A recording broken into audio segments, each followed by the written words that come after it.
It's a changing of the seasons. We say goodbye to winter and almost time to say goodbye to basketball season. It's America's original March Madness.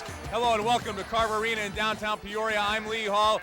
Only 2 days left in the high school basketball season. It's the first day of spring. The sun is shining, the birds are singing, but the basketballs are still bouncing here at Carver Arena. We had a great 3A semifinal game. First off, won by Champaign Centennial.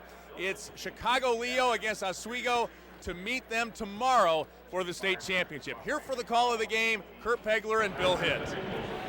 Thank you, Lee, and welcome to Class 3A Boys Basketball State Semifinal Friday. Kurt Pegler with former Proviso East head coach Bill Hitt. We're going to have to go a long way to top the one-point victory that Centennial had over Chicago North Lawndale in the first state semifinal. But what an interesting situation here. Chicago Leo 5 years ago a state champion.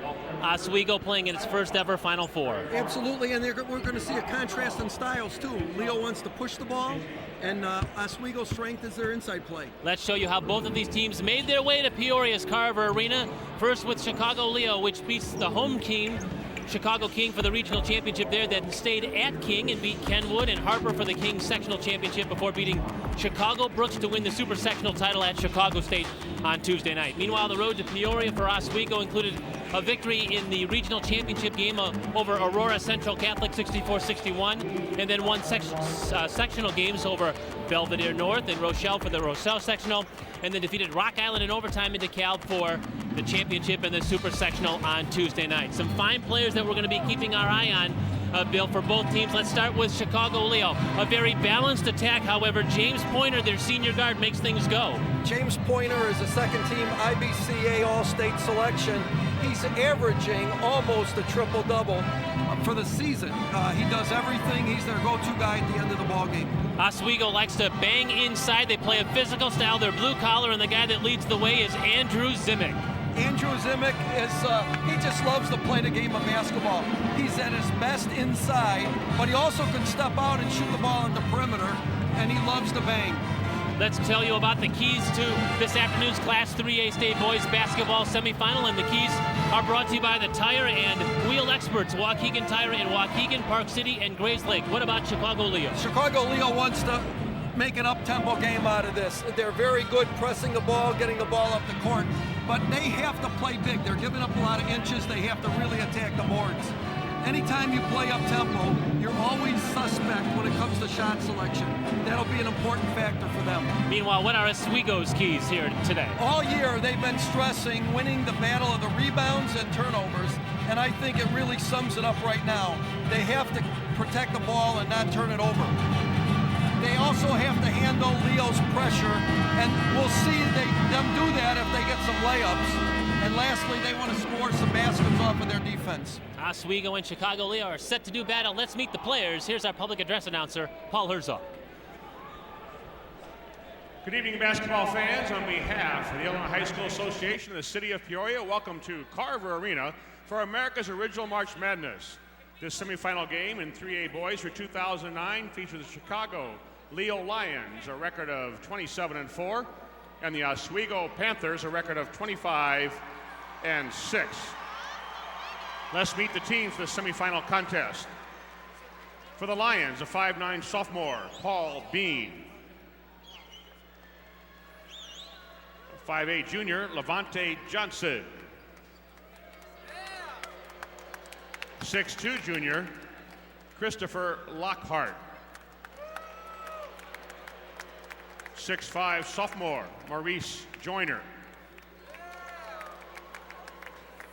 5'9" sophomore, Darius Brown. 6'4" senior, John Gatewood. And a 6'2" senior, Dominique Evans. And now the Oswego Panthers. A 6'3" freshman, 10, Ryan West. 5'8" senior, 12, Danny Brzezinski. 6 foot junior, 20, Brett Baumgartner. 5'10" junior, 21, Buki Adiofe. 5'9" junior, 23, James Taylor.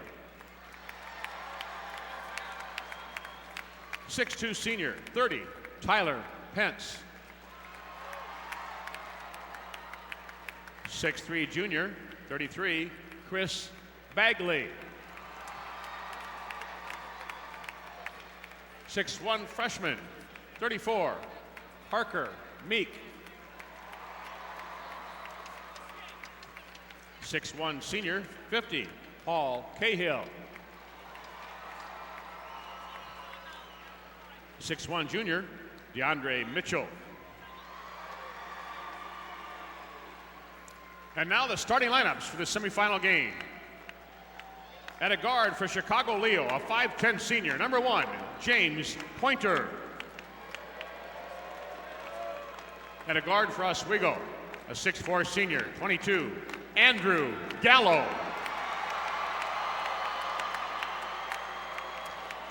Another guard for the Lions, a 6'2" senior, 5, Darren Johnson. Another guard for the Panthers, a 6'2" senior, 32, Jordan Mitchell. The third guard for Leo, a 5'10" junior, 10, Malcolm McFarland. At center for Oswego, a 6'4" junior, 44, Colin Seibert.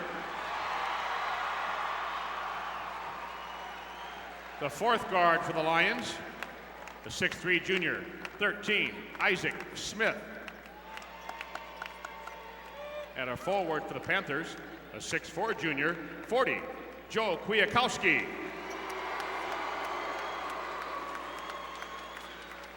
At forward for Chicago Leo, a 6'4" senior, 20, Darwin Rogers.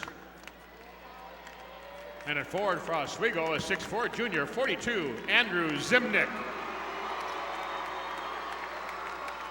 Head coach for Leo, a record of 143-42 in his 6 years there, Noah Cannon. Assistant coaches, William Hawkins, Kenton Trell, Titus Redmond, Robert Shabalski, Charles Miner, and Jonathan Crotty. Head coach for 12 years at Oswego, a record of 151 and 144, Kevin Schnabel. Assistant coaches, Matt Barrowman, Jim Bagley, Mike Schnabel, and Mike Hettinger. As the players and coaches wish each other good luck at half court, the IHSA, its board of directors and member schools expect and promote good sportsmanship from all athletes, coaches, students, parents, and spectators. We request your cooperation by supporting the participants and the officials in a positive manner. Do what's right. No other state in America can claim the rich history and tradition that has been generated by March Madness in Illinois. It's America's original March Madness. Direct your attention to the arena floor to meet the officials for this game. Referee from Aurora, Kevin Grayer. From Batavia, Mark Sikierski. And from Chicago Heights, Mark Cladis. Presenting the game ball for the semifinal game will be Janae Stevens, Community Relations Manager for CEFCU, one of the sponsors of the March Madness experience. We thank CEFCU for their contribution to the greatest high school single event in the land. Thanks again to Walgreens. They sponsored that pregame handshake showing good sportsmanship. A proud sponsor of the IHSA's Do What's Right Good Sportsmanship campaign. Let's take a look at those starting lineups brought to you by Meijer. Check us out at Shop for More at Meijer.com. Chicago Leo with Pointer, Johnson, McFarland, Smith, and Rogers. Oswego, a blue-collar team. Gallo, Mitchell, Kwiatkowski, Zimnick, who we talked about in the open, and Colin Seibert, who's really stepped it up here in the last couple of games for the Panthers at 25-6. The Leo Lions ranked 6th in the state in the final Associated Press High School poll, ranked 6th at 27-4. Noah Cannon loves coaching his alma mater. How about this? Kevin Schnabel and Noah Cannon, a couple of the young coaches going head-to-head here in the state semifinal game. Great to see. It absolutely is, and it's a wonderful tribute to them to get their teams down here. They're both up-and-coming coaches, and what a great experience for them. Both guys coaching at their alma maters, which is rare to see in a state semifinal matchup. Leo wins the opening tip. They're in their dark uniforms, black with orange and white trim. In the white uniforms with orange trim would be the Oswego Panthers. Offensive rebound, a second chance already for Leo. They're going to crash the glass. That's Darwin Rogers, and we've got a foul quickly on the Panthers. Foul on 42. Leo Andrew does such Zimnick. a great job of attacking the glass. They're obviously Darwin they're not Rogers. big, but they're extremely quick and they're relentless. Big key to this game will be how well Oswego can keep them off the offensive glass. Rogers at 6'4", 210-pound senior forward, wide body. He was the quarterback of the football team. In fact, he is one of those guys out there that we saw in game one with Rayvonte Rice kind of applying a football mentality to basketball. That's the same thing that this guy does for the Leo Lions, Darwin Rogers. We're going to see a difference in style, I think, from the very beginning. Leo's going to look to really kind of pressure the ball, try to make it more up-tempo. Oswego wants to get the ball in the paint, use a little bit more of their size. 5-second call. So a 5-second call. Kwiatkowski is turning it over. Right, and again, it wasn't just the pressure on the ball, it was the pressure on the next pass. They did a great job of getting in passing lane, so he had nowhere to go with the pass after he picked up his dribble. And James Pointer brings the ball up the floor again. Everything kind of starts with Pointer at the top of the circle. That's him with the ball right now. 5'10", 180-pound senior. Difference maker on the floor. Here's Rogers in the paint, works his way in, tried to get that shot over Seibert. Now the ball's off the side of the backboard, and the Panthers come away with it. Now it's Zimnick in the front court. Long lead pass. That pass was intended for Gallo and out of bounds, so 2 Panther turnovers now. You know, Oswego will run with the ball. That was a good breakout. He just led him by too much. He does a lot of different things. Probably handling the ball in the backcourt is not something that he does a lot. You saw our graphic underscoring this is Oswego's second trip to state, the first state team. You heard from Steve Gores in our pregame show. 1974, that team was 22-6, lost an Elite Eight game in Champaign. But Steve Gores and company are back here to root on Oswego. Ball's on the floor and it's out of bounds, and it's going to stay in the hands of the Panthers. 5-game win streak for Leo, which finished the season with consecutive losses in the regular season to the Class 2A state champion and Seton Academy. They played Seton Academy 3 times this year, Bill. Won the first time, lost the last 2. So the Catholic League well represented in the state Final Four, with Seton Academy winning the state championship in 2A last weekend. Absolutely, and the Catholic League, like several of the leagues in the Chicagoland area, are just so competitive. 2 points. There's Andrew Gallo. You talk about a competitive guy. He's considered the glue of the Panthers team, and he knocks down their first field goal here in the state semifinal. Oswego did a really nice job that time of running their offense. 3 from the outside, missed by Isaac Smith. Ball out of bounds to Oswego. You know, when you had a chance yesterday to talk to Coach Cannon, one of the things that he said was quality shots, and that's probably not a quality shot. Not that he can't make that shot, but you don't need to take that shot that early in a possession. Back door, nicely done. A lay-in on the backside. Joe Kwiatkowski scores on the weak side. From Gallo. You know, when you play a team that overplays passes, they're sometimes susceptible to backdoor screens and backdoor cuts, and that's what we saw in that possession.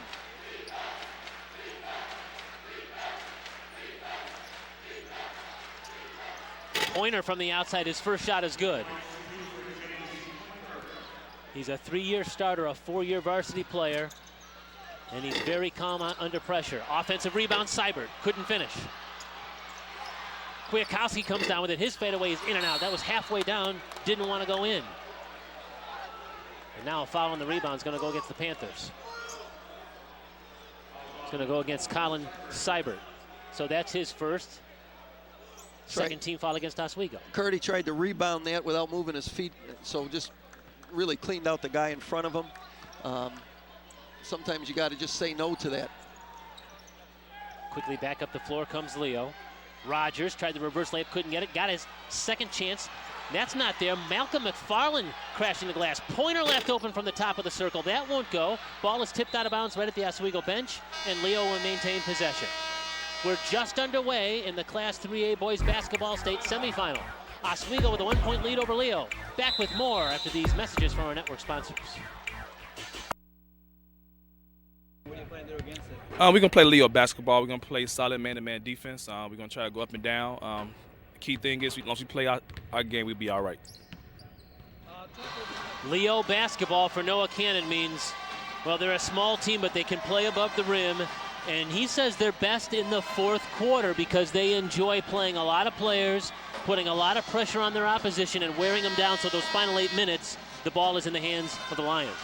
You know, and that's a key. Anytime you're an up-tempo team, if you're not good in the fourth quarter, then you're going to have a problem. And so far what we've seen from them is they have to rely on that quickness.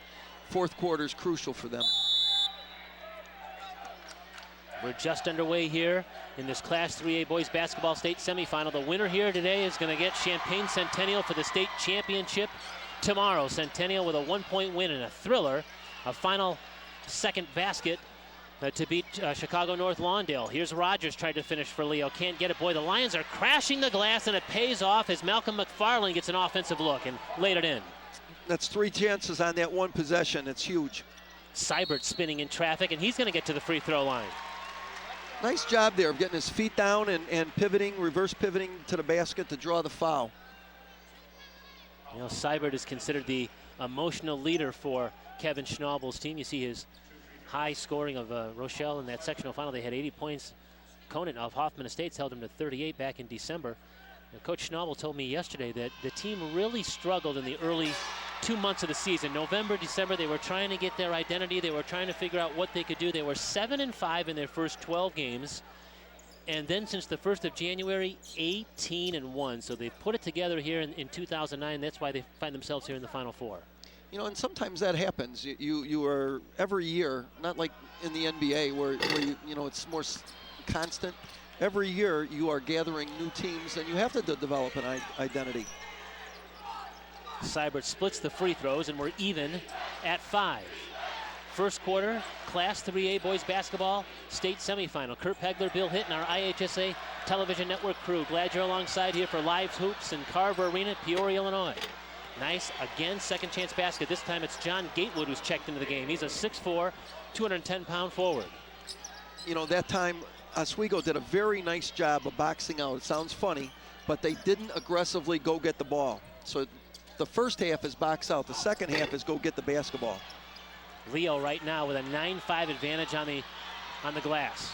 Pointer spinning, shooting, can't get it. Good defense that time. Oswego came back nicely. That was Kwiatkowski playing D. Now on the other end, a lay-in is in. They turned the defense into offense. Jordan Mitchell scoring. Nice concentration to finish that. The ball was deflected. He stayed with it and got the ball in to go off the backboard for the layup. Mitchell is the transfer from West Aurora. Fadeaway jumper, rolls off the rim. And that's McFarland. Oswego on the last 2 possessions showed a little bit of a half-court trap. Maybe it got Leo looking a little bit. Zimnick with the offensive rebound, but that wouldn't go down. The ball is out of bounds, and it's going to go to Leo. Check that, it's going to go to Oswego.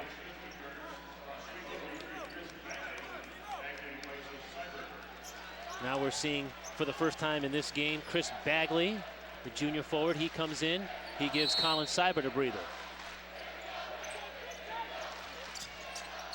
Nicely done off the inbounds pass, couldn't finish though. Cutting to the basket and getting it was Bagley, who just checked in.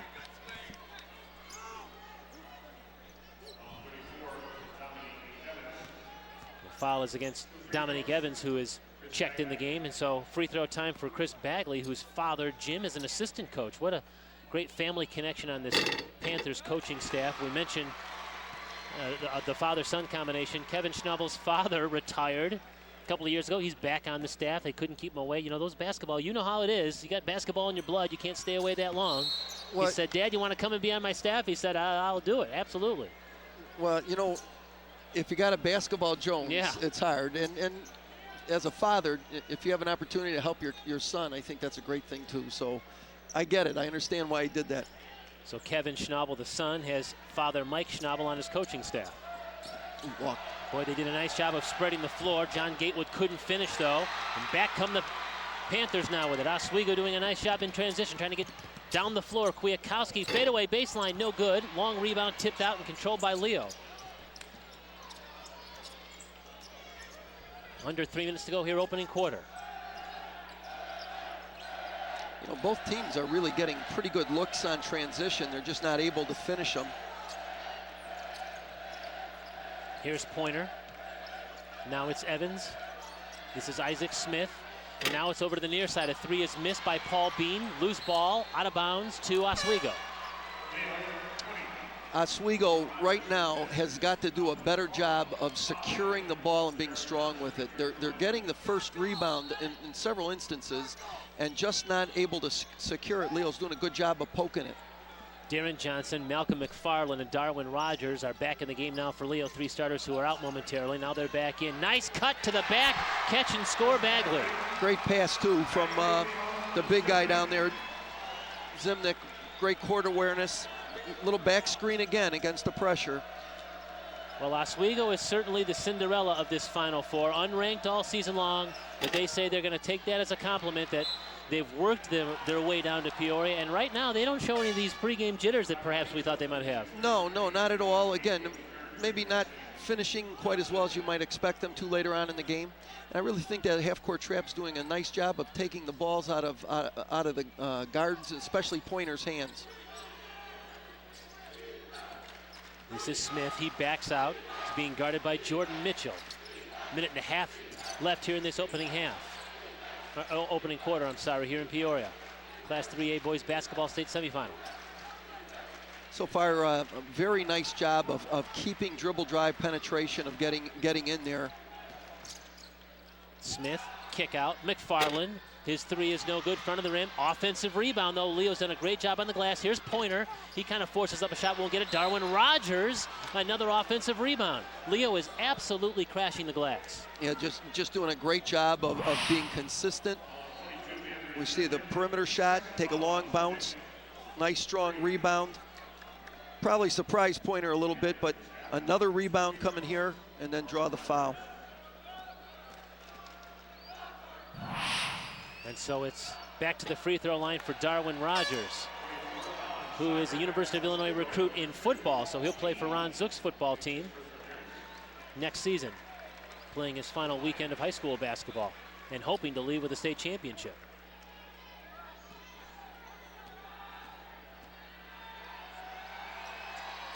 He splits his free throws and pulls Leo to within two. It's 10-8.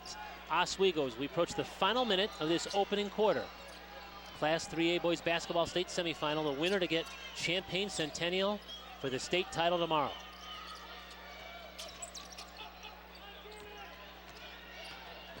Here's Kwiatkowski, lost the dribble.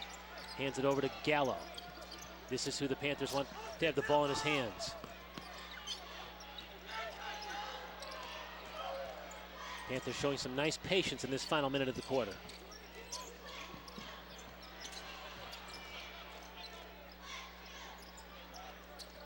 Here's Kwiatkowski again. Had a ball poked away, and then a foul. It's going to go against the Panthers. It looks like Kwiatkowski lost the ball, and then in his attempt to get it back, he committed the foul. You know, it's exactly what happened, and just showed him the ball, really. Sometimes you underestimate the quickness, good quick hands on the part of the Leo defender. Just was a little bit careless. What Oswego was looking to do on that last possession was run some backdoor stuff, because there's so much pressure on the next pass. Set him up and then cut hard to the basket. Ryan West, the freshman guard, was the one who helped come away with that turnover. He's got the quick hands. He came up as a varsity player the last month of the season. So how do you like that? A freshman guard in the game at state crunch time, right? Playing the Final Four game. He'll remember that. Final 15 seconds, opening quarter. That's him with the basketball, Ryan West. Now it's Pointer. 6 to shoot. Spins, hangs, fires. Drew contact. Free throw time now for James Pointer. Nice hard spin move to the basket. You can see him make a reverse pivot there. Draws the contact. Got him on the arm. You know, when you're scorers, sometimes you get those close calls, but that looked like he got a lot of arm contact on that. Well, this young man loves to penetrate, so he gets to the free throw line. He draws contact in the paint. You're talking about, you know, a point guard who shot 185 free throws. So you know that he likes to get to the rim. Right. You know, and he's got the ball in his hand so much that he's going to draw a crowd, draw attention, and draw fouls. Final 4 seconds of this opening period. Second free throw is in. It's a 1-point game. See if Oswego can get something here in the final possession of the first quarter. It's going to be Gallo. He's going to put up a 3, and it's in. Are they going to say it's good? They're going to count it. 3-point shot is up and in. Andrew Gallo has given his team a 4-point lead at the end of the first quarter. Back with more from the state tournament after this local timeout.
And we are back at Carver Arena, 13-9, Oswego the lead, and the newest member of the Lee Hall of Fame, the Oswego crowd. They get our award for being the biggest and most energetic crowd of the afternoon, guys. And their shirts say, "Do what we do," and right now they're doing it pretty well, up 4. Who would have thought that we could have found a hat to match Lee's jacket? I tried to borrow it from him, and he would not let it go. He's possessive. Let's take a look again. Final seconds, first quarter. Andrew Gallo with a 3 that is going to beat the horn. Rises, gave him they gave him just that little seam he needed, and he drained it. Gallo's first 3-point make of the day. His team with a 13-9 lead, and the basketball as we open this second quarter. Again, they're going to go backdoor to Kwiatkowski. He was falling out of bounds, somehow slipped it into Seibert, who scored. Great heads-up awareness on that pass back. They went to alley-oop like they did earlier in the first quarter. Just let them a little bit too long. 6-point lead for the Panthers. 3 ball is missed. The ball is on the floor, and it's going to be out of bounds. Let's see who they're going to give that to. The Leo Lions. Let's take a look at those first quarter stats brought to you by Menard. Save big money at Menards. Well, the stat that just jumps out at you is 3 for 21 for Leo. To be only down 6 points and shooting the ball, at that percentage is great. Rebounding 15 to 12. It's a little bit more than a little closer than I thought. I thought Leo had a little bit bigger advantage than that. And there's another offensive rebound, the 12th offensive rebound for Leo in this opening half. That's where that shooting percentage is so misleading, because they've just absolutely crashed the offensive glass. Yeah, exactly. I really like this little half-court trap that Oswego's playing. What half-court traps do a lot is make the guards kick the ball down, and so essentially you're taking it out of Pointer's hands. And they've done a really fine job of keeping the ball from dribble, drive, penetration to the middle. Darren Johnson left open for 3. He's going to knock down that open look if you don't get a hand on him. Right, and that's the price you pay for a half-court trap. You give up baseline shots, just like what we saw. 43% three-point shooter is Johnson. Zimnek couldn't finish as he had a little seam in the defense. And now it's Pointer back in the front court. He's going to work on Gallo. He perhaps traveled. No, there's going to be a foul before the whistle. Looked like perhaps he was going to be whistled for a turnover on the travel. Certainly that's what the Oswego fans here at the arena were thinking. Yeah, it looked like he got bumped a little bit. I'm not so sure if he didn't travel first, but the call was the bump, and that was there. So Pointer back to the free throw line. I asked Noah Cannon yesterday to compare this team in the Final Four to his state championship team, which was the Class A champion in '04. And he said, you know, the 04 champs have always been around, and so a lot of these Leo players now were in 8th grade or so at the time. They're familiar with that roster. They hang out. They play basketball in the summertime, and essentially that 04 state championship team has groomed this 09 state semifinal team. Interesting kind of a passing of the torch, if you will. Yeah, and you know what I like so much about what Coach Cannon says? He's obviously interested in winning this ball game, but he's interested in building and maintaining a program. I think that speaks a lot. Outside jumper won't go that time. Back comes Leo now. They're down by a point. Pointer again in traffic. Couldn't get it to go. Seibert just out fighting everybody, and he's fouled in the backcourt after the defensive work on the glass. That's what I didn't see from the Oswego team in the first quarter. I did not see them be aggressive, going for the rebound and maintaining it. And you have to do that. This Leo team they'll poke and jab and deflect and knock balls that you already have out of your possession.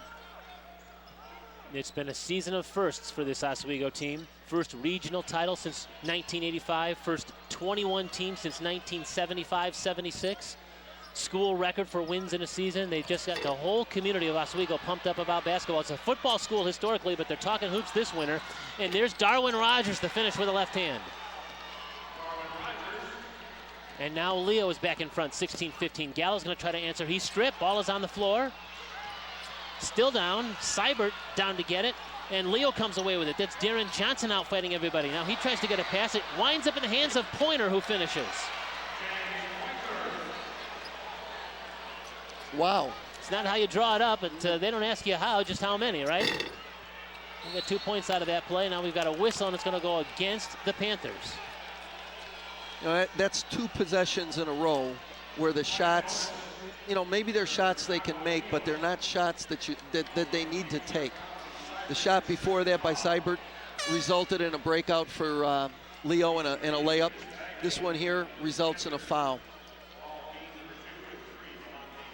And Leo already coming down to shoot free throws now in the bonus, with better than 5 minutes to play here in this second quarter. So Darren Johnson to the free throw line for the Lions.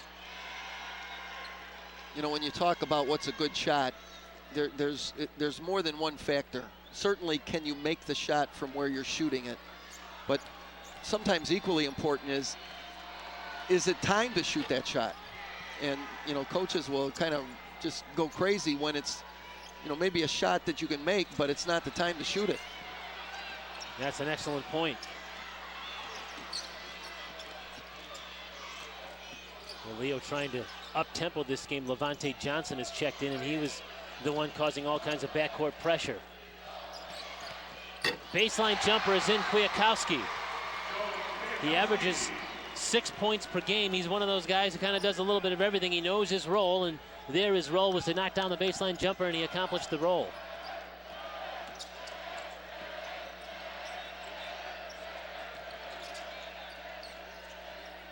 Leo, nice ball movement. Make the extra pass to the open man. Darren Johnson had an open look, but just couldn't knock down the jumper.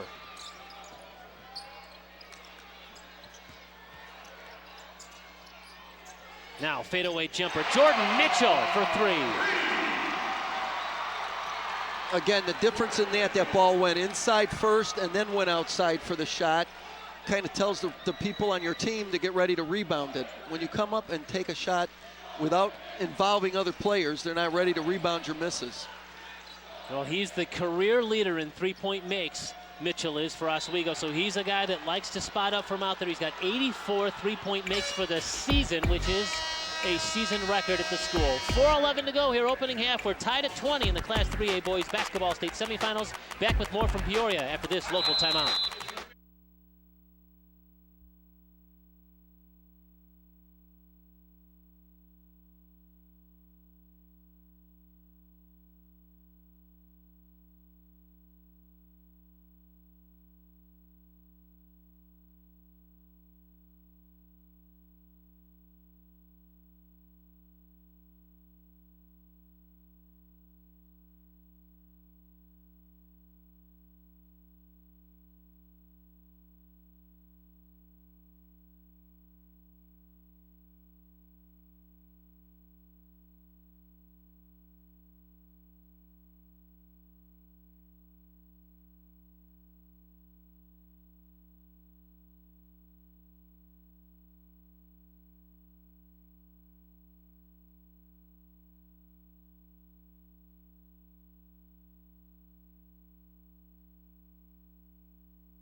We showed signs early on. We lost 4 games in November and December by 15 points combined.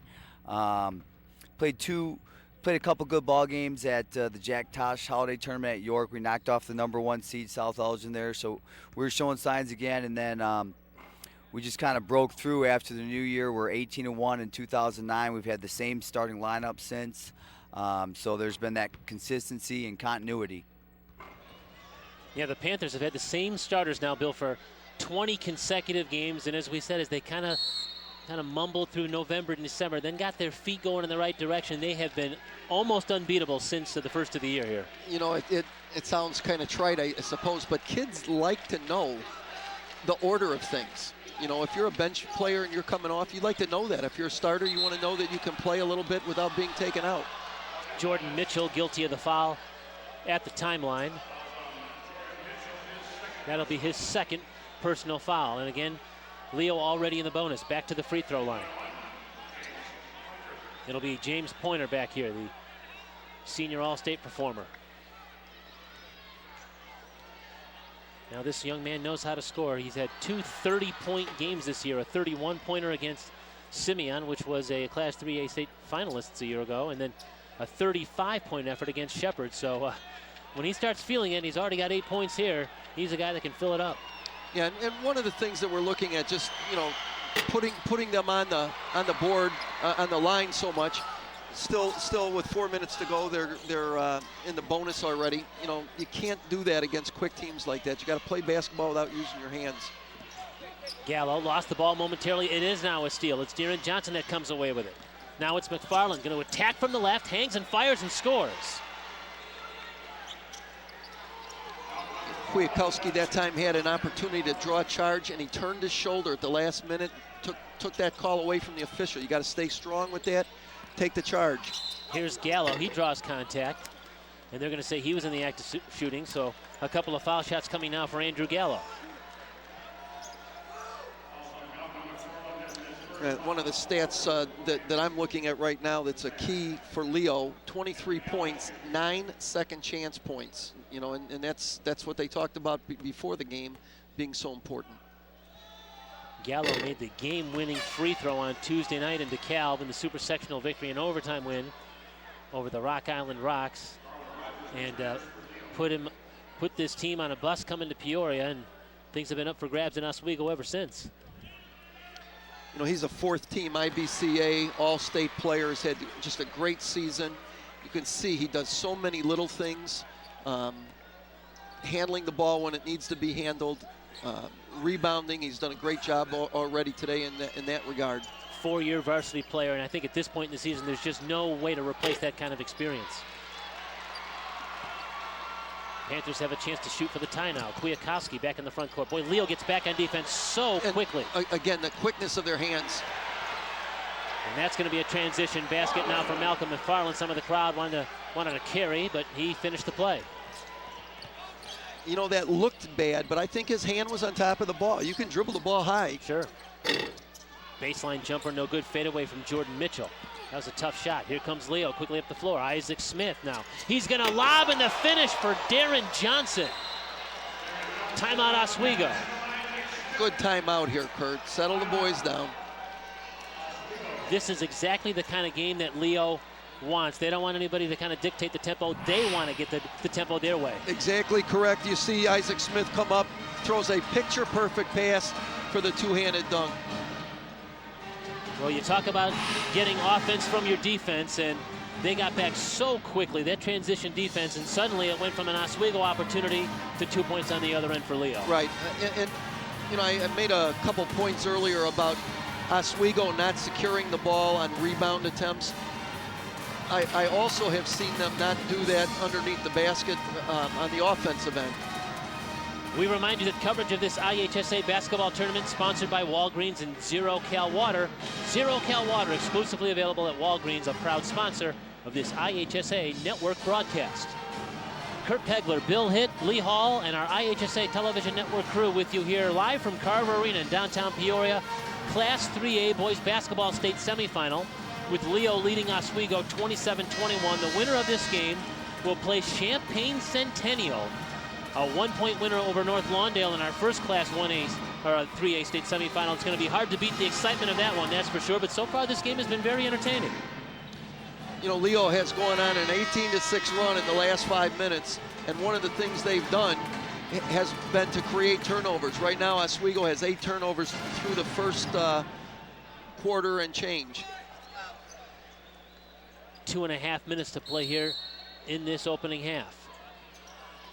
Panthers again making their first ever state Final Four appearance. The 1974 team made it to state in Champaign, lost in the state quarterfinal. That team coached by Steve Gores, the Rockford Boylan coach, who is here in the house trying to cheer on his former employer. A whistle and a foul against Leo. Right after that timeout, you watch exactly what they did. They came down and they made a conscious effort of getting that ball in the post. That's their strength. They got away from that earlier.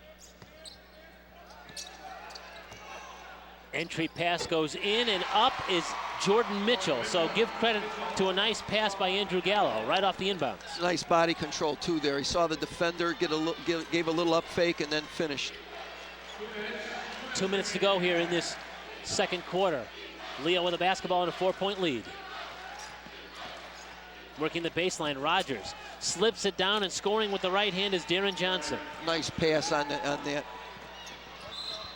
Good defense that time. Isaac Smith hustling back. The pass was intended for Mitchell, knocked out of bounds. We're seeing Ryan West come into the game now, freshman guard for the Panthers.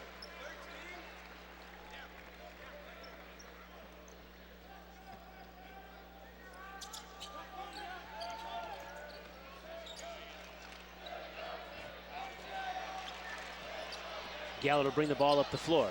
Now here's West. He's going to fire a 3 right off the bench. Ball rolled off the top of the rim and then to the top of the backboard. Now comes Leo back in transition. Here's McFarland now. He's in the front court. Under 90 seconds to play here opening half. Leo a 6-point lead and the basketball. Nice spin move. Fadeaway jumper short though. McFarland couldn't finish. Rebound to Mitchell. Now the Panthers back in transition. Skip over the top of the circle. Gallo couldn't finish. Ball is on the floor and out of bounds, and it's going to be the Panthers basketball. A good look, just maybe a step out of his range. And I liked it. He was kind of talking to himself. Get his elbow underneath the ball, get a little bit more lift from his legs. Paul Bean is checked in the game, 5'9", 165 sophomore. There's that entry pass again off the inbounds, and this time it's Zimnick who finishes. It's just a little triangle screen for the screener. Zimnick goes up and sets a screen, then there's a back screen that picks his man. First points of the game for Andrew Zimnick, who averages just about 17 a game.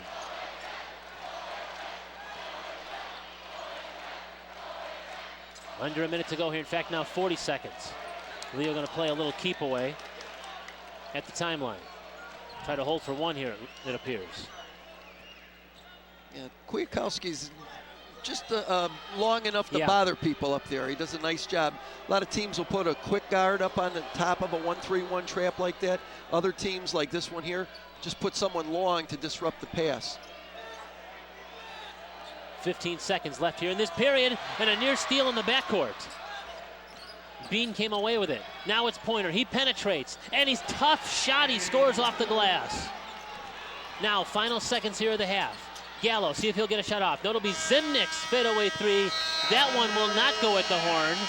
And so it's Leo that goes to the locker room at the half with a 31-25 advantage. So the Lions turned things around in that second quarter and got things more to their liking as far as the pace was concerned. Yeah, absolutely. They sped up the tempo, and I think they created some turnovers.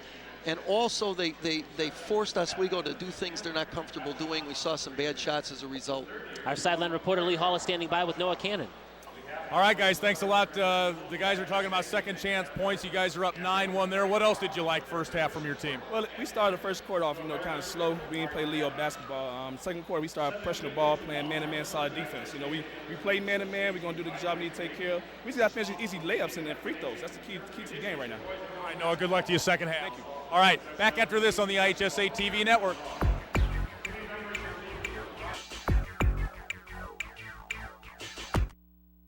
This IHSA telecast is brought to you by Country Financial. For a no-obligation insurance and financial review, call the Country Financial representative near you. At Country, we always ask, what's your idea of financial security? And welcome to our National Association of Realtors halftime show. The National Association of Realtors want to remind you that buying a home is an investment in your future. When you're ready to buy or sell a home, contact a realtor, member of the NAR. Chicago Leo, the 31-25 lead over Oswego. Lee Hall back at Tournament Central, along with Steve Gores of Rockford Boylan, formerly of Oswego. Your Panthers didn't really try to take the size advantage that they have there, did they? No, I really don't think so, Lee. Zubnik, their number one scorer inside, didn't score his first basket till 1 minute left in the second quarter. They've been trying to shoot themselves into the lead, and they're shooting themselves in the foot a little bit. They got it in the bench, and no discredit to the Oswego at all, because the coaching staff screaming at them, powered inside. But sometimes that quickness prevents you seeing passing lanes inside to your post players. On the other side of it, Leo's a little mystified by the excellent changing of defenses on Oswego and started slowly. And what kept them in the game was their second chance points. They had 9 second chance points in the first half. I think the Oswego's won. 9-1. 9-1. So consequently, Leo kept themselves there, and then with their quickness and fast breaks and their good defense, surged in the lead in the second quarter. Interesting, too, I thought Coach Schnabel for Oswego, he called a couple plays. He got a couple of backdoor plays. They worked beautifully, and you mentioned Zimnick's bucket. That came on a scripted play on the out-of-bounds play, and he said, wait for Z, and he was there. Exactly. Coach Schnabel's trying to pull out all the tricks of the hat, but they've run some good stuff, as like we like to say. But they're going to have to, though. They're going to have to maybe make more than 1 or 2 passes, have a little bit more patience in the half court. While Leo is passing around the perimeter and selling for the outside shot and not penetrating the seams of that 1-3-1 zone. Running good stuff. That's a technical term, folks, and we'll explain it coming up right after this local timeout. Don't go away.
Back on our NAR National Association of Realtors halftime show, Chicago Leo with the 6-point lead over Oswego here at the break. Lee Hall, Steve Gores of Rockford Boylan, and we take a look at our halftime stats brought to us by Menards. Save big money at Menards. Leo, you can see the shooting, not very good, Coach. 11 of 35, 1 of 9 behind the arc. Well, they started out, I think, 0 for 7 before they made the first 3, and if they hadn't hit early threes, they'd have taken Oswego out of their zone, and then they could have used their quickness even more so against the man-to-man. The interesting question starting the second half will Leo have the patience to draw Oswego out of it, and will Oswego have the patience to stay in the zone? And if they force Oswego out of the zone and they play man-to-man, then they can get some one-on-one matchups that I know that Pointer and Johnson will try to expose. Pointer with 10 to lead Leo here at the break. Mitchell with 7 to lead the way for Oswego. The second chance points come out 9-3 here at the break, still a significant advantage. The 8 turnovers got to be a concern for Oswego at the half, too. Yes, it is, because those turnovers, some of them are made after the ball. None of them have been made in the backcourt. They've given full court pressure. They've been in the front court after the offense has been, started, and consequently, you can't get good shot attempts if you turn the ball over after 1 or 2 passes. You have to be a little stronger with the ball, maybe fake a little bit better, and have a little patience. They've got 16 minutes, and it's a long game, and they can take care of business if they have good shot selection and they make good passes. It's Chicago Leo with the advantage here at halftime, 31-25, back after this local timeout.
Six-point lead for the Lions of Chicago Leo over Oswego here at the half in the Class 3A Boys Basketball State Semifinals. Kurt Pegler along with former Proviso East head coach Bill Hitt. We saw the first half maybe where Oswego had some confidence early on, but when Leo started to step things up and make them turn the basketball over, that's when the pendulum swung in the favor of the Lions. Yeah, I think they improved a great deal on their half-court defense. There was a lot of pressure in the second quarter. Kept Oswego from being able to run their offense. They need to be much more patient, as Coach Gore said. They have to not settle for 1 or 2 passes and a shot. Big thing that I saw also was 18 points in the paint from Leo. Let's hear what head coach Kevin Schnabel has to say. Our Lee Hall is standing by with the Oswego head coach. All right, Kurt, thanks a lot. Coach, second chance points, turnovers hurt you there in the first half. Hurt us big time. We liked our first shot defense. It was pretty good, but we just gave up too many second chance points. They beat us on the boards and beat us to the ball. We're going to have to body up much better the second half and be more physical with them. All right, Coach, good luck to you second half. Appreciate it. Thank you. All right, back over to you, Kurt. All right, let's take a look at some of those first half highlights here, Coach. We see that shot at the end of the quarter by Andrew Gallo just goes in. Gave them a lot of hope here. Now we come down and we see a shot from the three-point answer in the second quarter. Nice breakout by Leo. Finish. Very good finish by Darwin Rogers. Step pointer with drive to the basket. He's been big this whole first half. Nice post move here. Kick out. Mitchell with the shot. And now the alley-oop and a finish. Leo has had some nice breakouts. Maybe not as many as they thought they were going to get in this ball game. And, it's been kind of a choppy game. That's what you said, Kurt. I think both teams are, just trying to figure out what's going to work. The third quarter's around the corner. Leo with a 6-point lead. Back with more from Peoria after these messages from our network sponsors.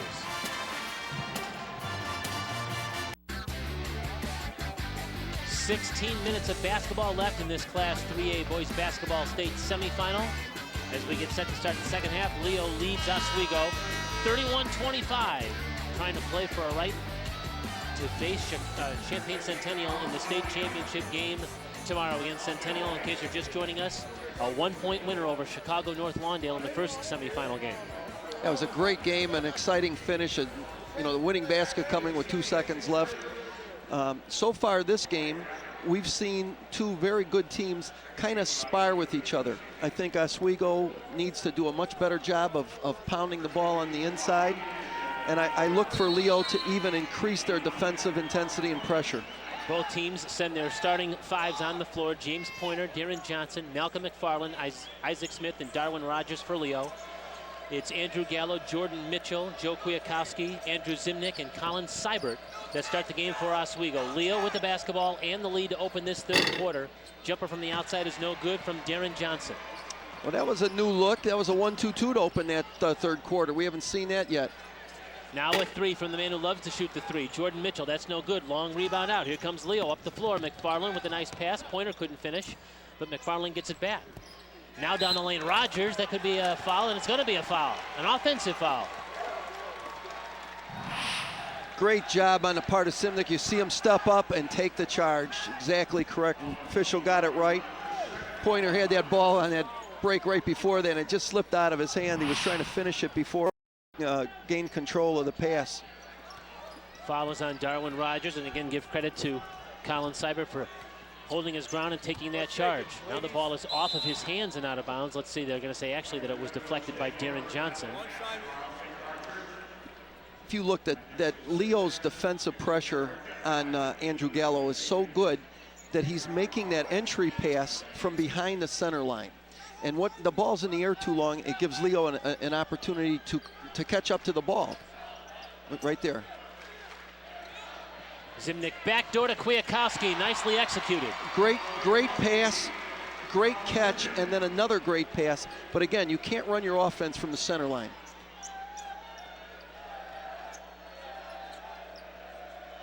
First points of the second half.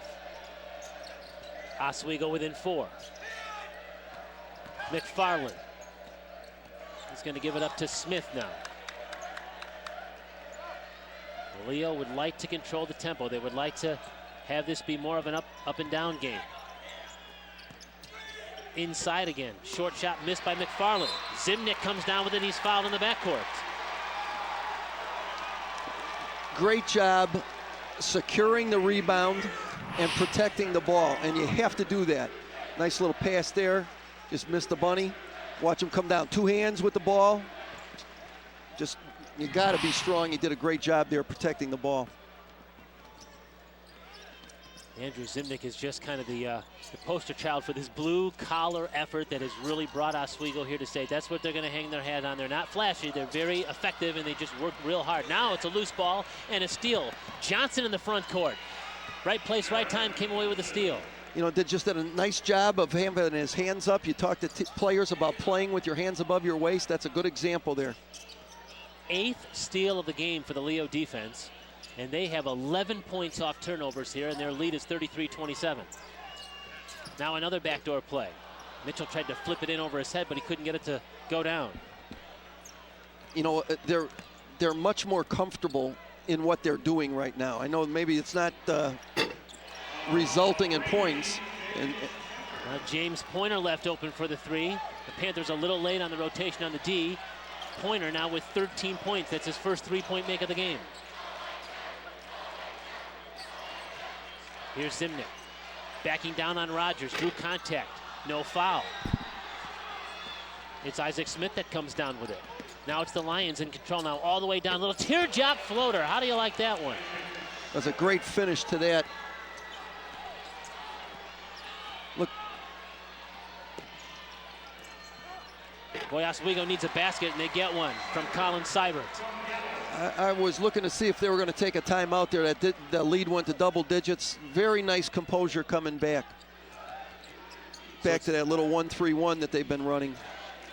9-point Leo lead. The Lions have come out here on fire here in this third quarter. Now going to spread that floor a little bit. Well, Rogers almost didn't know that ball was coming at him. Go match up now, man to man. How about that? Spread the floor but couldn't get it. Isaac Smith went right to a spot in the floor where there was a seam, but he couldn't finish. Gallo's pass is kicked. So that'll stop play, and we'll step aside. Leo with a 38-29 lead here. Halfway through this third quarter, back with more from Peoria after this local timeout.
Time now for this National Association of Realtors trivia question.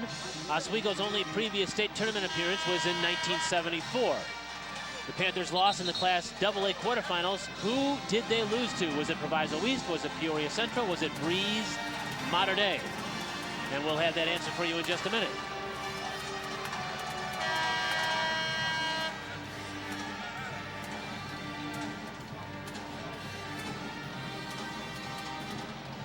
.4:14 to go. Leo leads Oswego 38-29. Well, these next two possessions are really crucial. They need to get good looks at the basket and come away with something. Penetrate, hang, fire again. Mitchell couldn't get it to go, and it's cleared by Leo. McFarland came down with it. Now it's James Pointer in the front court.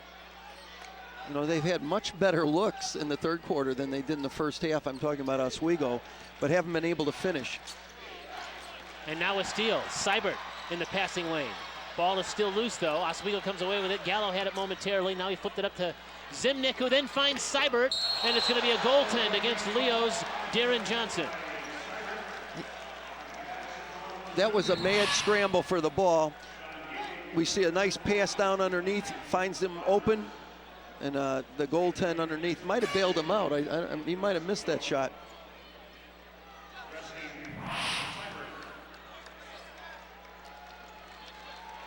Seibert's going to leave the game. Gets a much-needed break, and back in the game is Chris Bagley, 6'3", 155 junior. Little 2-2-1, just trying to slow Leo down and give him a different look.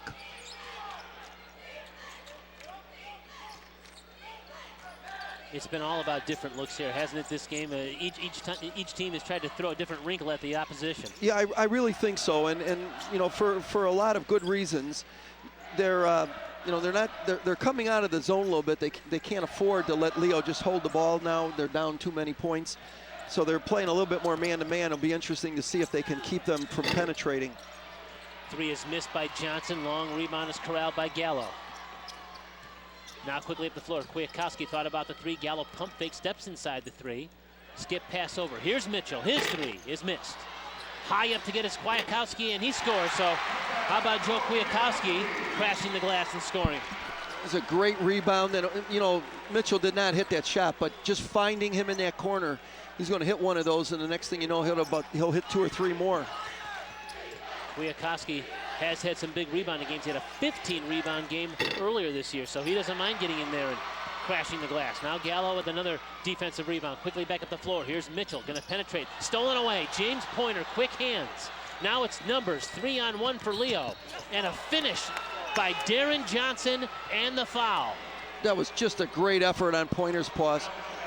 Coming down the court as quickly as he could just to get that fast break. Here's our National Association of Realtors trivia answer. Oswego's only previous state tournament in 74. They lost in the Class AA quarters to Breeze Mater Dei, 63-49. Mater Dei wound up with a 4th place finish. Oswego now guaranteed at the very least a 4th place finish, but they'd rather play for that big championship trophy tomorrow. You know, being a Proviso East guy, I know that Proviso East won that tournament that year. They beat Breeze Mater Dei in the semis and then beat Bloom in a pretty close game in the championship game. Glenn Wittenberg was coach at Proviso at that time, and Joe Ponsetto, the godfather. Now a steal. How about that? Nice play by Darwin Rogers, but he's picked from behind. Zimnick came from behind to get him, but the ball's out of bounds. It's going to be actually off of Leo's Darwin. Yeah, I said that he lost control of the ball before that little push there. He did. Just lost control going up. We mentioned earlier that Rogers is going to be playing football next year at the University of Illinois, the quarterback of his football team. But he's got the body to play football, that's for sure. Zimnick in the corner. Now it's going to be Kwiatkowski. Baseline jumper, no good. Long rebound to Zimnick. Pump fake on Rogers. He couldn't finish the play, though. Ball is still loose, and it's on the floor, out of bounds to the Panthers. You know, he wishes he had that shot back. Yeah. He just did a great, head fake, froze the defender, got him up in the air, and he just couldn't finish the shot. John Gatewood is going to check in and send McFarland back to the Leo bench. And Oswego with the basketball, trying to cut into an 8-point lead for the Lions. Under 2 minutes to go, third quarter. Zimnick, 3 missed, hit the baseline out of bounds. All the way up to the third row goes Chris Bagley in pursuit of that loose ball. I think maybe he was thinking behind. He just missed that shot, and you can't. If you're playing basketball, you have to let it go. You have to go on to the next thing. You have to always play ahead. Minute 40 to go here, third quarter. Leo 41, Oswego 33, and a steal. Gallo comes away with it. Now it's Kwiatkowski. He's going to attack from the left. Can't get it. But the follow is up and in. There's Zimnick. That's what he does. He's been around the rim a lot. He just hasn't been able to finish. I think the 2-2-1's been effective. It's making them slow down. They can't run as much as they would like. Johnson the miss. Offensive rebound, though, Rogers, who's fouled.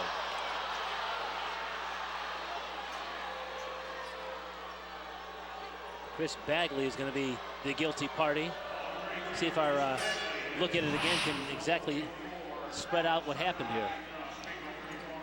Just a scramble for the ball. I think they called that foul on Jordan Mitchell earlier on the actual rebound attempt. Yeah. Bagley was holding his eye. Maybe he got poked there. But there's Rogers cutting to the basket and scoring. That just was way too easy on the inbounds. They lost sight of his man. Now a minute to go here in this third quarter. And a steal. Quick hands. James Pointer works on Kwiatkowski, who fouled him from behind. Pointer has, makes all those little plays there. Gets his hand up in the passing lane. Now watch him. He's going to draw the foul. He didn't finish, but he was going to entice that man to come over and foul him. He just kind of lost the ball going up. And the Leo defense now, Bill, with 11 steals in the game, and certainly that's going to be a point of emphasis when you take a look at what happens here in the final 8 minutes of this game, is whether or not Oswego is going to be able to handle the ball against the Leo Lions. Yeah, they haven't been good, and again, quickness makes you play differently.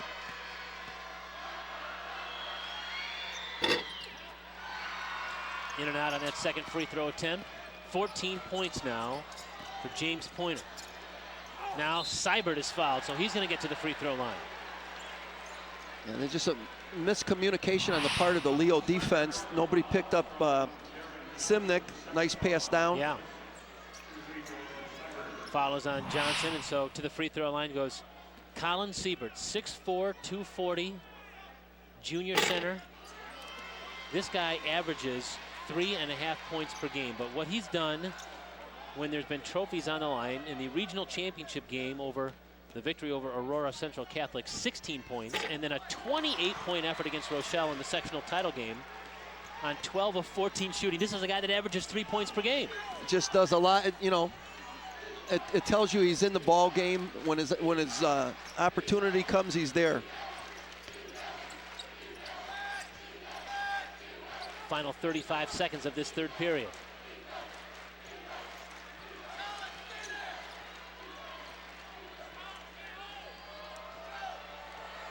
Now Leo appears to be very content on holding for the final shot.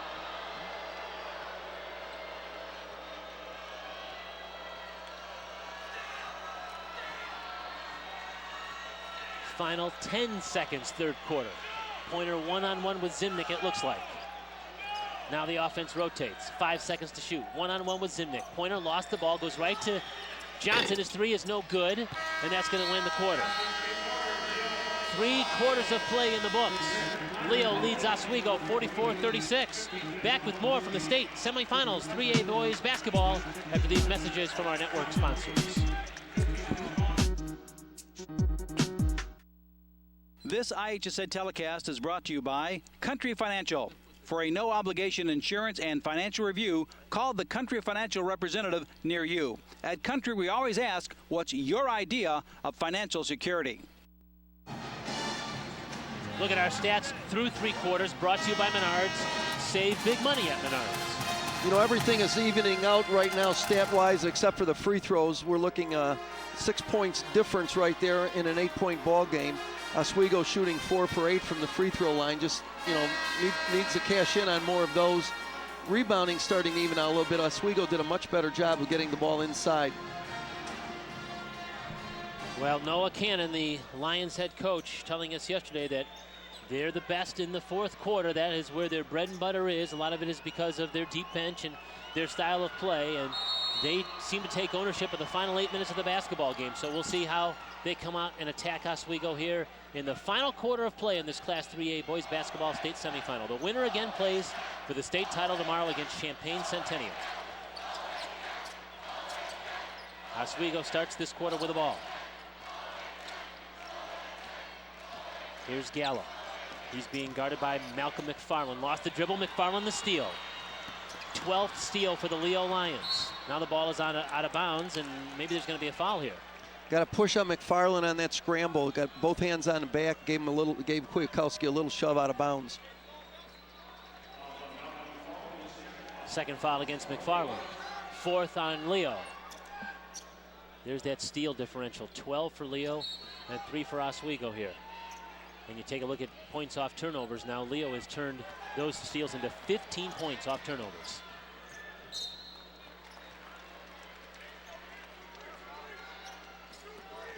You know, they've done a nice job on a couple of their out-of-bounds plays. Be interesting to see what they try to run here. Sometimes when you see this, it's the second cutter. They're going to run a staggered screen over there for 3.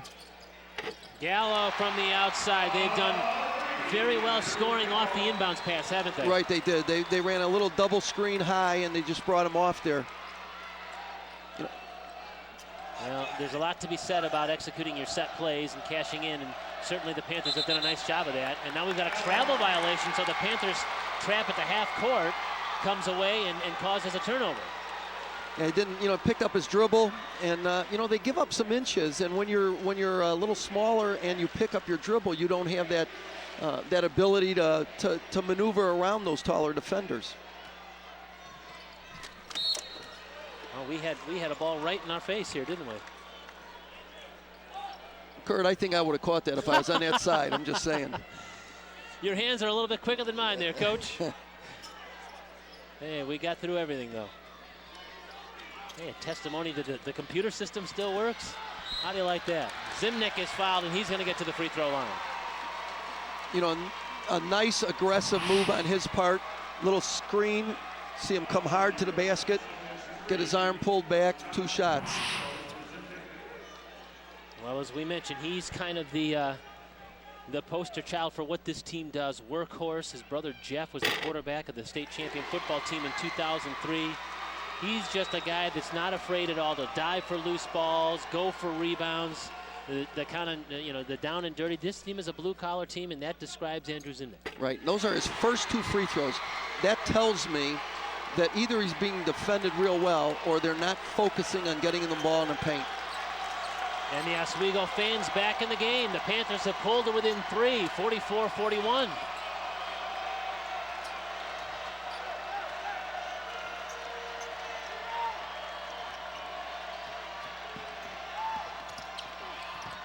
Oh, how's that? That was supposed to be a pass from Darren Johnson, intended for Darwin Rogers, deflected into the basket.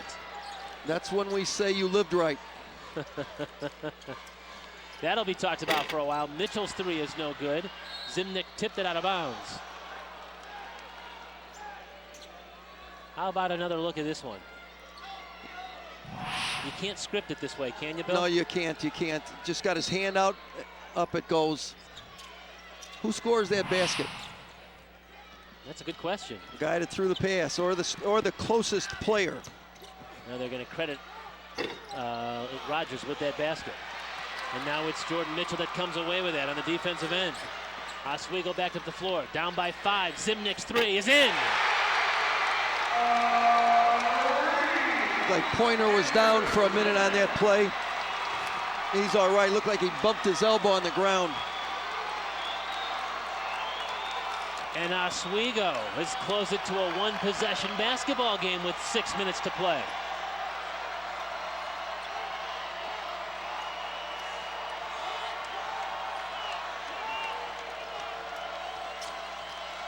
Here's Pointer now with the standing dribble. He's guarded by Jordan Mitchell, one-on-one. Good one-on-one matchup here. Tough shot, turnaround jumper from McFarland is no good. Oswego now with the momentum and the basketball. Mitchell for 3 in the lead, bang! Well, in addition to giving him a lot of confidence to put that shot down, it allows Oswego to come out with a little different defensive look. They don't have to be worrying about playing from behind. The Oswego Panthers, down by double digits, now have the advantage by a point. Pointer lost control of the ball. It's out of bounds, but Leo's going to maintain possession. And we've got a timeout on the floor. 47-46. Oswego has jumped to the lead. Back with more from the state semifinals after this local timeout.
Here is the Walgreens Picture Perfect Moment.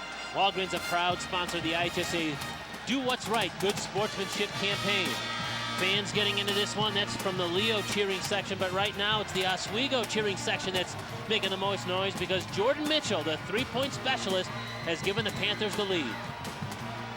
The bench was up the moment he caught that ball. They have confidence in his shooter. He has confidence in his shot. Struggled a little bit earlier, but that was a big basket. Oswego has outscored Leo 12-2 in the last 4 minutes and have erased a double-digit deficit and now have a one-point advantage.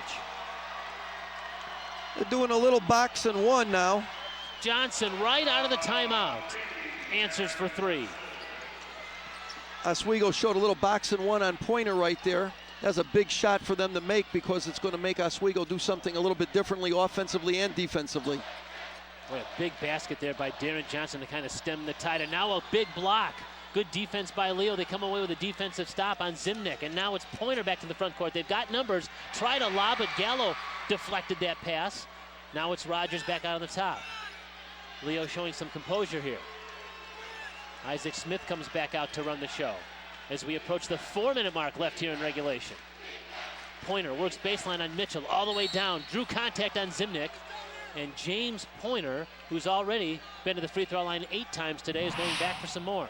You know, Pointer just so strong going to the basket. Good body control, stays there, almost scores on it, draws the foul. The problem with a box and one is you don't know exactly where the help is going to come from. So he beat his man to the basket on the outside. Help was slow rotating.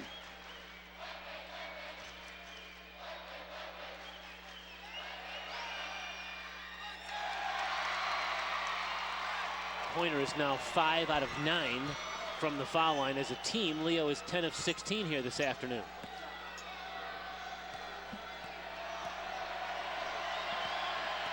Four-year varsity player and a 3-year starter splits the free throws. And at the 4-minute mark, Leo with a 3-point advantage, 50-47. Kurt Pegler, Bill Hitt, our IHSA television network crew. Glad you're alongside here for live basketball from Carver Arena. State semifinal Friday. Terrific matchup here between Oswego and Leo. And the Panthers trying to maybe tie this game with a 3. Seibert inside, fadeaway jumper, no good. Zimnick offensive rebound. He sticks it up, couldn't get it to go. Cleared by Rogers.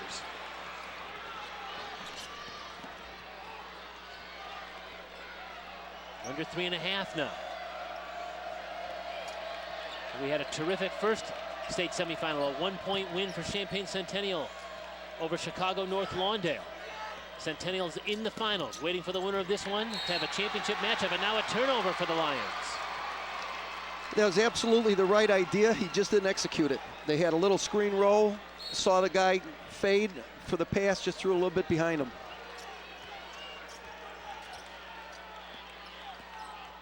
Gallo brings the ball up. He's guarded by McFarland. Gives it up to Zimnick, who's had a big fourth quarter, really.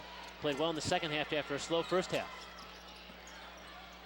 Kwiatkowski, fadeaway jumper, won't go, but free throw's coming.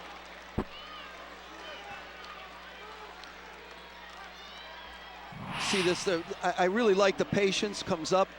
Just maybe a little slow going up with the ball. Allowed Pointer a chance to get there to contest it and got him on the arm. I haven't seen any panic on the part of Oswego. Leo, the same thing, they're coming down there. They both teams know what they're trying to do. They're trying to, Leo's trying to spread the court, be aware of the clock. Oswego's trying to get that ball inside a little bit. Kwiatkowski makes one, misses one. His older brother Jimmy was a part of the 07 team. So the younger of the two brothers has at least an opportunity to say, hey, my team made it to state. I'm sure that Jimmy's pulling for him. Now a steal. Oswego comes away with it. Kwiatkowski again, tries to find the open man. Mitchell, he's gonna spot up another 3. That's it. Great find on that transition basket, great court awareness. And a shooter, that's his job, you shoot the ball. And again, the Panthers nursing a 1-point lead with 2.5 to go. McFarland's shot is no good. Zimnick on the defensive rebound. Well, this will be interesting. This is the first time Oswego's had the lead and the ball. And it's going to be a 10-second count. Gallo could not get the ball across the timeline, so credit Malcolm McFarland for harassing him enough in the backcourt. Let's take another look. Here's the Jordan Mitchell 3, which has given Oswego the lead. Comes down, finds him across court, knows where he's going to spot up. A good catch and a great shot. He's the career leader in 3-point makes at Oswego High School and holds the single season record as well. So he's the man that you want to be shooting that 3-point shot. Pointer, tough shot, rolls out.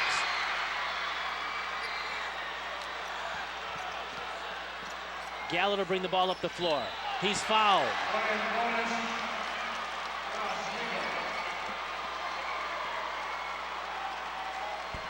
Andrew Gallo to the free throw line. He's a 78% foul shooter. That foul on McFarland is his 3rd. Well, there is a lot of thinking and strategy going on in this ball game on both ends. Obviously, big free throws here. They're in the bonus for the rest of the half and approaching the double bonus. We mentioned earlier that Gallo had the clutch free throws to give them the victory over Rock Island in overtime in the super sectional. Now a second big free throw coming here in this state semifinal. You would imagine that in the final 143, he's going to have his hands on the ball quite a bit. But that one rolls out. He's had the ball most of the time. He's done a great job handling the pressure and bringing the ball up. 52-51, Oswego to lead over Leo. Cutting the basket is Rogers, and he's bumped. So Darwin Rogers is going to get a couple of chances from the foul line. They trapped the ball high. They made a pay, got the ball in the middle. Nice pass down. Looks like he got his arm maybe a little bit. Rogers is a 70%, 72% free throw shooter. We weren't sure whether or not we could match the excitement and the intrigue from the first state semifinal, but here we are again. You know, you can't script it a lot better. These have been two very, very good high school basketball games. The foul shots are split. It's a 1-point Oswego lead, 52-51. The Panthers with the basketball. Gallo being hounded again by McFarland. And a reach-in foul against McFarland.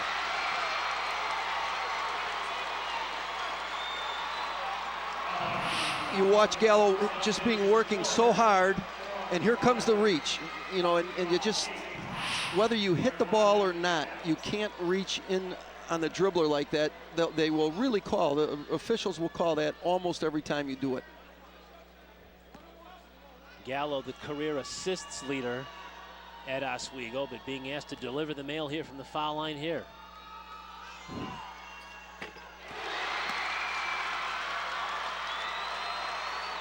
His father, Phil, is the sophomore basketball coach at Waubonsee Valley. For years, they've come down to be spectators at the state tournament.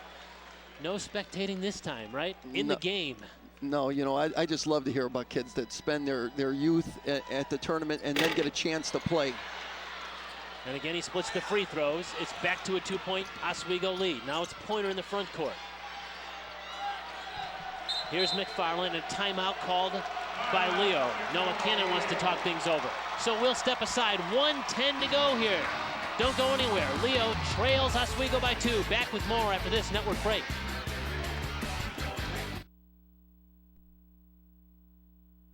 Our game reset. Oswego with a 2-point lead. Both teams with a pair of timeouts remaining.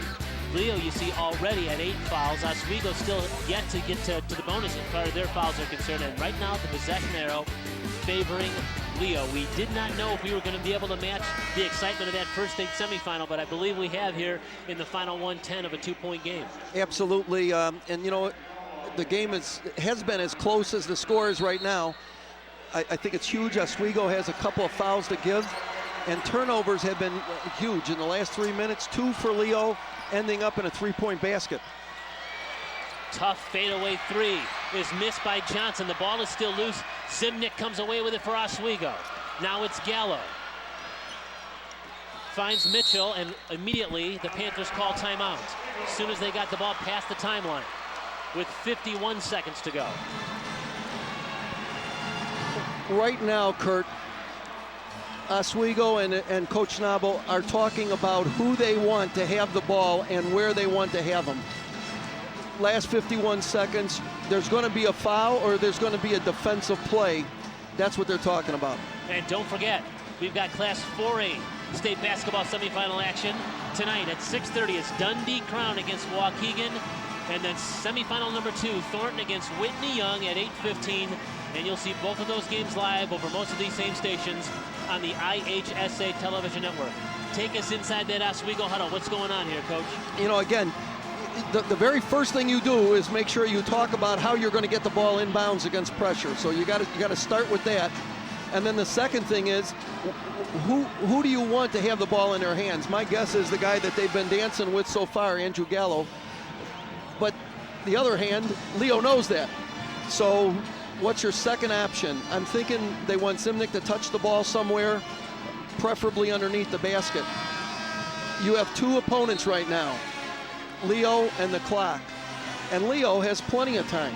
You know, what they want to do, they're going to go for a steal. Their decision, what they were talking about is when they're going to foul. And one thing to consider, Malcolm McFarland has 4 fouls right now for Leo. He's typically the defender on the point. Gallo to Trigger. He gets it in to Mitchell. Mitchell hands it back over now to Gallo. Interesting matchup with Pointer on Gallo. Kwiatkowski lost the dribble. Back out to Gallo and a foul on Pointer.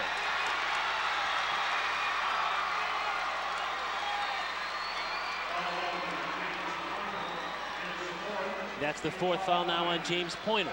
That's absolutely the right call on that. He reached in. It was also a great defensive play. That's how you do it. You're trying to strip the ball without hacking down. He's lifting up. Almost got away with it. Gallo does not make the free throw, however. They're 3 for 7 in the last 4 minutes of this ball game, and that might bite them on, on the end. Pointer has just tied the game. And timeout called by Leo. Get the ball into your moneymaker there, and it's Pointer down the lane, hanging and firing, and now we're even at 53 with 26 seconds to go. We're going to take one more look at this. Great hang time, great body control. He gets separation and puts the ball in the basket. James Pointer's done just about everything you possibly can for his team. 17 points right now. Well, as you mentioned, and he's done some damage at the free throw line. He's done some damage from the floor. 17 points. Darren Johnson has 19 points for Leo. They're the game's leading scorers. 2 players in double figures for Oswego. Jordan Mitchell, who's knocked down a couple of critical three-pointers in the fourth quarter, has 13. And Andrew Gallo has 11. And again, the game reset. Now each team with 1 timeout remaining. Leo is 1 foul away from being in the double bonus as far as sending Oswego there. And Oswego has some fouls to give, and that could be a key factor here in the final 26 seconds. Right. They're 3 for 7 in the last 4 minutes of the ball game from the free throw line, and you just got to shoot better than that. Stating the obvious, he makes that free throw. They've got a 3-point lead. It changes what Leo needs to do. They don't need to foul you now. If you're ahead by 1, they do, and you're going to the line to shoot 2 shots. Lee Hall, what do you have for us? Just real quick, guys. Kevin Schnabel went over what he wanted to do here. He put his fist in for the break and said believe, and made every player smile back at him. I thought it was a great moment. Back to you. Hey, sometimes it's not about X's and O's, right? Yeah, absolutely not. It's where your head is. And a steal, quick hands. Isaac Smith comes away with it in a flush. Huge defensive stop for Leo, and now a timeout called by Oswego before the inbounds pass. So Isaac Smith with a clutch defensive play. I talked earlier about running your offense from the back court, and that's exactly what happened on that. That pass was too long getting to where it was going. Made a great play, and obviously an emphatic finish. 6.5 seconds is an eternity. They're going to get that ball in. They're going to have people in their face. It's a question of where they're going to try to attack. 1 timeout remaining for Leo. The Lions also own the possession arrow and the lead, 55-53, with 6.5 seconds remaining. Who from Oswego is going to get this look? Do you think it'll be Mitchell? You got to go there. You got to go there, but you don't have to hit a 3. Right. You don't. So I'm sure Coach Schnabel is talking about getting a good look at the basket. The first thing they have to do is they got to go the whole length of the court, which has not been easy for them all day. So I think they're really going to have to get what they can. I don't think we're going to see Leo come and do anything more than they've done before, which is make it hard for Andrew Gallo to get the ball inbounds. So I don't think we'll see any kind of a deep pass. We might see something to the center line, though. You would imagine that Andrew Gallo will be involved. Andrew Zimnick could be involved. And then you start getting into a philosophy of, do you go for the win here? Lee Hall, what do you have for us? Well, I may have misunderstood Kevin Schnabel, but I thought I heard him say we're going to go for the win here. They might, if they get the rebound and get the tie and go to overtime, they'll take that, but they may go for the win here, guys. 6.5 to go. Ball is kind of flipped up. There's Gallo all the way down. He's got numbers. Flip out. Mitchell for the win. Yes!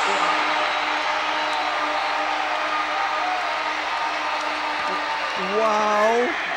Wow. Wow.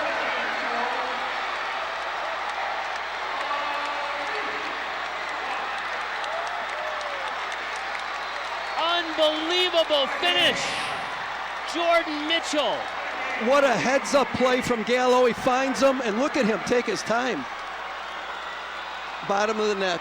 That young man has ice water in his veins. Twice he hit three-pointers, Bill, to give his team the lead in the fourth quarter. And now the critical three-pointer at the end. You could not script this. No, you can't. It was just, kudos to Coach Schnabel. What a gutsy thing to do. And Gallo, he's coming in. He has a layup. And Coach says we're going for the win. He kicks the ball. What a sensational finish. What a heartbreaking loss for Leo. In both of these games, you play another minute, maybe the other team wins. That is what high school basketball is all about. You're right, another 10 seconds on the clock in either game and it might be a different finish. Right. What a finish. Champaign Centennial wins in the final seconds of the first state semifinal, and Oswego wins in the final seconds of the second state semifinal, and Lee Hall has the winners. All right, Kurt, thanks a lot. I was listening into your huddle. I thought I heard you say we're going for the win here. No matter what, we made a commitment. We were going for the win. And that's why Andrew Gallo probably had an open look for a layup, but he pitched it out to his teammate who he believes in. Tell me about this run. I mean, you guys come in here under the radar, unranked, and now you're going to play for a state title tomorrow. It's been incredible. I mean, good things happen to good kids. I could not be happier for our guys, prouder of them. We battled back. We played with huge hearts. We showed that we were great teammates. We trusted each other. This is a lot of fun. I just want everybody at home to know I saw you call 3 plays all day, and they all worked. Thank you. Congratulations. Jordan Mitchell, our Country Financial Player of the Game. What was going through your head on that last shot? Just being confident and being patient. I knew my point guard was going to give me the ball, just being confident. That's basically what it was. I'll tell you what, the safe way would have been to go for 2 in the tie and go to overtime, but that's not what Coach called. You hit some really big three-pointers there down the stretch. Yeah, it's just about staying confident, believing in my team and playing defense. That's what it's all about. A lot of folks don't know a lot about you. They do now. Yeah, I'm just playing ball, All right, congratulations, Jordan Mitchell. Everybody's talking about Michael Jordan being here tonight. This Jordan wins this 3A semifinal. Back after this local timeout.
It's kind of an ad-lib victory parade here at Carver Arena, where the Oswego Panthers have gone up into the student section and are being absolutely mobbed. A 1-point winner. They are headed to the state championship game for the first time in school history. 56-55. Wow. Kurt Pegler, Bill Hitt, the former Proviso East head coach. We have seen 2 incredible basketball games here, and we have a state championship game pitting Champaign Centennial against Oswego. How many folks would have predicted that, huh? Not many. What a great high school basketball game. Let's take a look at the final stats of this Oswego win over Leo. They're brought to you by Menards. Save big money at Menards. You look at them, and the final score 56-55, and all the stats are about the same. This was just a very hotly contested game throughout. Kudos to Oswego, down by 8 to start the fourth quarter. They hung in there, made some baskets when they needed to. I just think one of the things that they gave themselves a chance was to reduce a little bit, limit their turnovers in the second half. Oswego makes the clutch baskets at the end to win it 56-55. Let's take a look at some of those second half highlights. And the Panthers again advancing to the state title game. Nice little teardrop shot there from Isaac Smith. I think that put him up by 1. And now a nice finish over there for Colin Seibert. A big 3 for Andrew Gallo. and then just one of Jordan Mitchell's threes. That one gave them the lead, I believe, for the first time, and then we just saw it, the winning basket. You know, he'll remember that for a long time. Memory for a lifetime, and we were privileged to be courtside Absolutely. for 2 incredible high school basketball games. So tomorrow it's going to be Champaign Centennial against Oswego for the state championship. The third place game will be decided between Chicago Leo and North Lawndale. Don't forget 4A hoops tonight. Dundee Crown against Waukegan at 6:30. That's semifinal game number 1. The second semi pits Thornton from Harvey against Chicago Whitney Young at 8:15. The executive producer of IHSA Television is Jim O'Boy. Our director is Roger Steele. Thanks to all the hard-working crew members bringing you the sights and sounds of an incredible afternoon of state championship basketball. For my broadcast partners, Lee Hall and Bill Hitt, this is Kurt Pegler. Oswego, a 1-point winner, and on to the championship game. Good night, Carver Arena.